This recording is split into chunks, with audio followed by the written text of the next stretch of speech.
प्रयत्न केला नाही. त्यांनी करू द्या ना, आमची केस खोटी आहे, बाहेर खोटा आहे, बाहेर तुमचा अर्ज आहे. अर्ज नाही अर्ज नाही.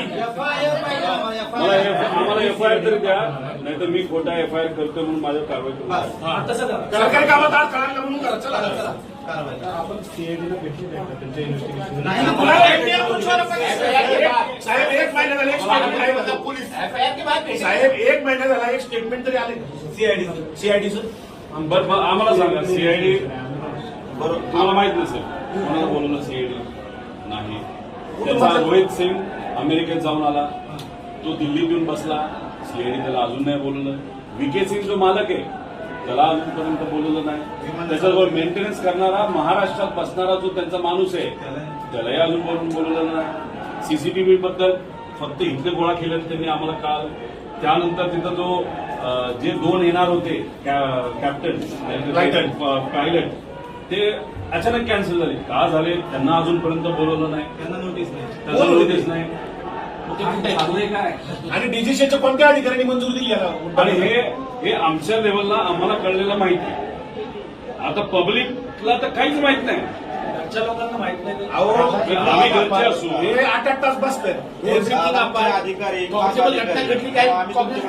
गव्हर्नमेंट प्रेझेंटेशन दिल्लीत दाखवले, मुंबईत दाखवले, ते मोगम नाही साहेब. आणि ठीक आहे, मी प्रेझेंटेशन केलं, चुका केल्या मला काउंटर फ्री केलं. बारामतीमध्ये पोलीस तर आम्हाला साहेब आमचा एफआयआर द्या, सीआयडीला द्या ना. तुमच्यावर काय करस्पॉन्डिंग झाला का सीआयडीचा? मी देशाच्या मिनिस्टर साहेबांच्या ऑफिसला पाठवलं, डीजीसीला पाठवलं. आम्ही एव्हिएशन मंत्री तिथं नसावेत असं म्हणत असलो तरी त्यांच्या मंत्रालयाला मी पाठवलेलं आहे. हे एव्हिएशन मिनिस्टरच्या डीजीसी अहो त्याला बीएसआर कंपनी जी आहे त्याचे आणि त्या डीजीसी जी पार्टी आहे त्याचे जे प्रमुख आहे त्यांचं कमर्शियल रिलेशनशिप आहे. मग म्हणून बीएसआरला वाचवत आहे. बीएसआरला म्हणून वाचवत आहे. आणि मग आमचं म्हणणं आहे तुम्ही त्याच्या बीएसआरच्या विरोधात एफआयआर घेत नाही, मग तुम्ही सुद्धा वाचवा. आणि चालू तपास जे सांगताय तुम्ही साहेब त्याच्यामध्ये अँगल कोणता आहे? अपघात आणि टेक्निकल. क्रिमिनल चौकशी कोण करतं? 5 लोकांच्या मृत्यूची आमची रिपोर्ट झाली, आमचं एवढं मृत्यू. बाकी आमचं काहीच म्हणणं नाही. सिंपल एकदम.